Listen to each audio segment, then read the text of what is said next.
ইতিপূর্বে আমি আপনাদের কাছে বলেছিলাম যে যুধিষ্ঠির কুরুক্ষেত্র যুদ্ধের পর প্রিয়জনকে হারিয়ে অত্যন্ত কাতর হয়ে পড়েন এবং তিনি আর হস্তিনাপুরের রাজ্যভার গ্রহণ করতে চান না। তখন সকলে মিলে তাকে প্রবোধ বাক্যে নীতিগত ভাবে চেষ্টা করেন বোঝাতে যে এই কাজটা আপনি কিছু অন্যায় করেননি। এমনকি স্বয়ং বেদব্যাস এসে তাকে কতগুলি উপদেশ দিচ্ছিলেন। সেই উপদেশের মধ্যখানে আমি থেমে গিয়েছিলাম সময়ের অভাবে। তারপর থেকে আমি বলছি, তিনি বললেন আমি প্রিয়জন ব্যথায় বড় কাতর, আর আমার ইচ্ছা নেই এই রাজত্ব করতে। তার উত্তরে ব্যাসদেব বললেন, সংসারে প্রিয় অপ্রিয় কেউ নেই। আজ যে প্রিয় ভবিষ্যতে হয়তো তোমার কাছে সে সবচেয়ে অপ্রিয় হয়ে উঠতে পারে, আবার যে অপ্রিয় সে হয়তো প্রিয় হয়ে উঠতে পারে। কালই ঘটনার মাধ্যমে অঘটন ঘটায়। পণ্ডিতরা জানেন এ বিষয়ে, তাই সুখের সময় তারা ভাবাবেগে বিচলিত হয়ে পড়েন না এবং দুঃখের সময় মরণতুল্য যন্ত্রণা ভোগ করেন না। কারণ তারা জানেন যে মহাকালের সুখও নেই, দুঃখও নেই, জয়ও নেই, পরাজয়ও নেই, জন্মও নেই, মৃত্যুও নেই। মহাকালকে স্বীকার করলেও তিনি আনন্দিত হন না, অস্বীকার করলেও ক্ষুব্ধ হন না। তিনি শুধু তার চক্র নিয়ে আবর্তিত করে চলেছেন। সেই আবর্তনে কখনো কেউ উঠছে, কখনো পড়ে যাচ্ছে। আমরা কেউ কিছু ঘটাচ্ছি না। আমি কোনো কিছু ঘটাতে পারি না যদি না তিনি তা ঘটান। প্রাজ্ঞ ব্যক্তিরাই এটি অনুধাবন করতে পারেন, সাধারণে পারে না। এই পৃথিবী তোমার নয়, আমার নয়। তোমার আমার শুধু এখানে কর্ম করবারই অধিকার আছে। তোমার কর্মের দ্বারা কতগুলি ঘটনার বা বস্তুর সৃষ্টি হতে পারে, কিন্তু ঘটনা বা বস্তুর স্থায়িত্ব তুমি করতে পারো না। ভিন্ন ঘটনার দ্বারা তাদের স্থায়িত্ব বিলুপ্ত হয়ে যেতে পারে। বেদব্যাসের উপদেশ শুনে অর্জুন বললেন, মহারাজ, মহর্ষি বেদব্যাস যথার্থ কথাই বলেছেন। এই সংসারে আমাদের কর্ম করার জন্যই তো আসা। আমরা ক্ষত্রিয়, রাজবংশে জন্মগ্রহণ করেছি। আমাদের প্রজা পালন ও ঐশ্বর্য ভোগ করার অধিকার বিধাতা দিয়েছেন। অতএব রাজ্য পরিচালনায় কোনো তো দোষ আমি দেখি না।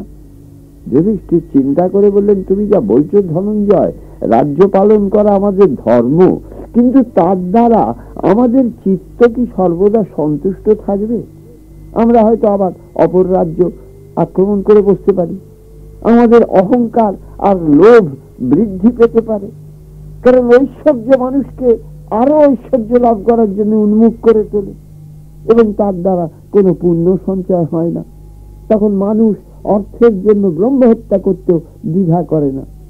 সৎ পুরুষরা সমস্ত কালই জানেন যে উপার্জিত অর্থের বহুল পরিমাণ প্রকৃত দুঃখীদের যদি দান করা না যায় তাহলে সর্বনাশ হয়। তারা কখনো কোনোদিন অকারণ ভোগের জন্য ব্যয় করতে বলেন না। আবার অযোগ্য পাত্রকেও দান করতে তারা নিষেধ করে গেছেন। এই সমস্ত বিচার করা, এই নিয়ে চিন্তা করা আর আমার পক্ষে সম্ভব হবে কিনা বুঝতে পারছি না, কারণ মন থেকে আমি এই শোককে কোনো মতে বিদূরিত করতে পারছি না। বেদব্যাস সে কথা শুনে বললেন, বৎস যুধিষ্ঠির, যে মানুষ সর্বদা দুঃখের কথাই চিন্তা করে তার মনে আরো দুঃখ বর্ধিত হয়। যে মানুষ সর্বদা ভীত তার মনে আরো ভয়ের সঞ্চার হয়।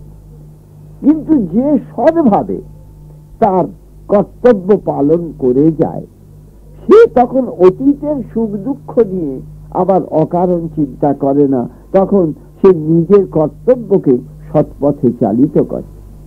মৎস্য যুধিষ্ঠির, তোমাকে আমি আত্মসুখ লাভের জন্য রাজ্য পরিচালনা করতে বলছি না, তোমার কর্তব্য হিসাবে এই কাজ পালন করতে বলছি। এই প্রসঙ্গে আমি একটি রাজার কথা উল্লেখ করছি। তিনি আর কেউ নন, রাজর্ষি জনক। কোনো এক সময় জনক শোকে বুদ্ধমান হয়ে পড়েন।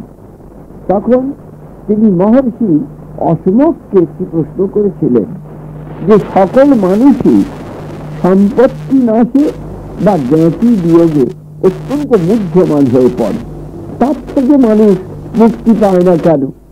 তার উত্তরে অসমক বলেছিলেন, এর উত্তর দিতে গেলে মানুষের উৎপত্তি আর তার সুখ দুঃখের বিচার করলেই বোঝা যায় যে মানুষ জন্মগ্রহণ করলেই সুখ আর দুঃখ তার আত্মাকে আশ্রয় করে। প্রত্যেক মানুষ পার্থিব সুখ ভোগী কাম্য বলে মনে করে, কিন্তু প্রকৃত সুখ সে পায় না, বরং পার্থিব ভোগ যত বৃদ্ধি পায় তত তার ভোগলিপ্সা বৃদ্ধি পেতে থাকে। ঐশ্বর্য হলে সে ক্রমশ অহংকারী হয়ে ওঠে এবং অর্থের প্রচুর অপব্যয় করে, এবং তাই করে নিজের অহংকারকে আরো বাড়িয়ে তোলে।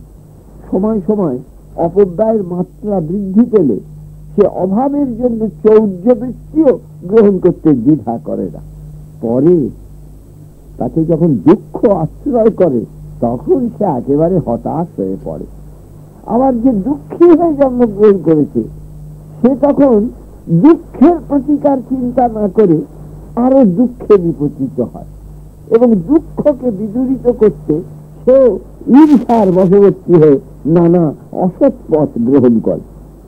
উভয় ক্ষেত্রেই দেখা যায় যে বুদ্ধি বিপর্যয় ঘটছে, সুখী ঐশ্বর্যবানেরও ঘটছে, দুঃখীরও ঘটছে। নিজের অবস্থাকে মেনে নিয়ে সৎপথে চলার আগ্রহ আর এদের থাকে না। অথচ আশ্চর্যের বিষয়, সুখের মাত্রা বৃদ্ধি পেলেও মনে শান্তি আসে। ধনী লোকেরাই সুখী আর দরিদ্র ব্যক্তিরাই দুঃখী, এ ধারণা ভুল। দুপক্ষেরই সন্তোষ নেই, এদের গতি কিন্তু একদিকে। সে গতির দিক কোনটা? সে গতির দিক হল মৃত্যু, ব্যাধি, অগ্নি, বিষপান, আকস্মিক দুর্ঘটনা, উদ্বন্ধন ধনী ও দুঃখীর ঘরেও ঘটে। সেখানে অদৃষ্টকে মানতেই হবে। বিপুল বিত্ত অর্জন করে বিত্তশালী নিজের উপার্জিত অর্থ ভোগ করতে পারেন, এবং অতি দরিদ্র ব্যক্তি সময় এলে ধনভোগ করে কিংবা মৃত্যুবরণ করে। বিচার করলে সুখ কারোর চিরাশ্রয় নয়, আবার দুঃখ চিরাশ্রয় নয়। মানুষের চিন্তাই সুখ আর দুঃখ, এই চিন্তার মধ্যেই সুখ দুঃখ অবস্থান করে। তবু ইহলোকে দুঃখ ভোগ বা সুখ ভোগ কেন করতে হয় সে কথা ভাবলে বোঝা যায় যে অদৃষ্ট সেখানে বলবান, অদৃষ্টকে সেখানে সহজভাবে মেনে নিতে হবে। জগতের মৃত্যু সত্য, অন্যান্য সবকিছু অসত্য, এই যে রীতি আর মুনিদের মত।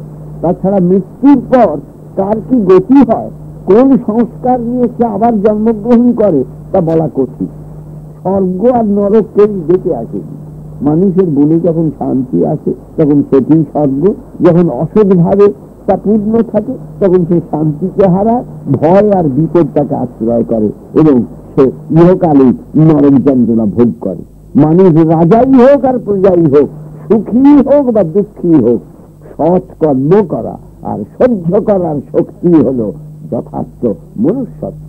এরপর দেবর্ষী যা বলেছিলেন তা আগামী বুধবার আপনাদের বলবো।